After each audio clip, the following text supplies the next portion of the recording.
अनुप कुमार शतपथी मुई Bargarh district bar association रे advocate अच्छे। आज बरगढ़ रे जो आपण मैंने जानीते विगत दिन रे मर्डर कोरेक्स बेपार निशा बेपार मद बेपार चली 2 नंबरी काम चली आईन श्रृंखला पूरा संपूर्ण रूप से भुसुड़ी जाइए आम मुख्यतः बरगढ़ एसपी विरुद्ध रे जिलापाल विरुद्ध रे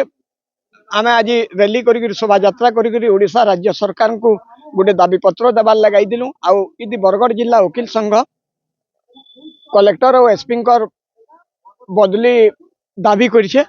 आने मिलित भाव में टेन्यूर भी हो गलान आ बहुत दुखर कथा जी बरगढ़ एसपी इहादे जतकी माफिया अच्छा गो माफिया बाली माफिया माटी माफिया कोरेक्स माफिया मद माफिया समकीर गोटे मुख्य प्रधान हेल्ला माने केनु आउजे काना आउजे सबू जान आदि माने रेड करुजन एतकी आउजे केनता आउ माने